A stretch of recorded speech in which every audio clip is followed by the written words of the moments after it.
காலையில என்னம்மா சாப்பிட்ட? பர்கர், பீட்சா, சாண்ட்விச் சாப்பிட்டேன். இங்க பாருமா, இது வாட்ஸ்அப் இன்ஸ்டாகிராம் இல்ல ஹாஸ்பிட்டல். உண்மையை சொல்லு. சாரி டாக்டர், பழைய சோறும் கருவாட்டு குழம்பும் சார். சார், என்னோட பொண்ண கால்ல இருந்து காணல, புகார் கொடுக்கணும். அதோ போறாரே, அவர்தான் உங்க சம்பந்தியா இருக்கணும். முதல்ல அவர்கிட்ட போய் பேசுங்க. என்ன சார் நீங்க பொண்ண காணலன்னு சொல்றேன்? அவரோட பையனை காணோம்னு இப்பதான் புகார் கொடுத்துட்டு போறாரு. காலையிலே ரசம் வச்சேன். மாமியார் தான் இன்னைக்கு வெள்ளிக்கிழமை சாம்பார் வைன்னு சொன்னாங்க. அப்புறம் என்னடி செஞ்ச? அதுல 4 கத்திரிக்காய வெட்டி போட்டேன். சாம்பார் ரெடி ஆகிருச்சு.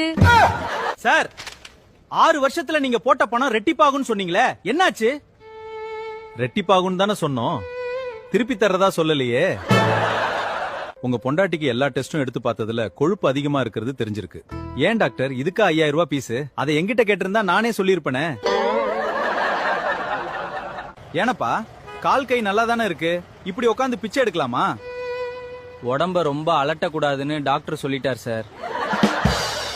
யோ, நடு ரோட்டை விட்டு ஓரமா போயா, வண்டிக்காரனுங்க வந்து மோதிர போறானுங்க. என்ன ஓரமா போ சொல்லிட்டு நீங்க மட்டும் நடு ரோட்லயே நின்னா எப்படி? என் பொண்டாட்டியை என்னதான் செய்யறது? ஏன், என்ன பண்றாங்க? நான் எது செஞ்சாலும் என் பொண்டாட்டி குறுக்கே நிக்கிறா.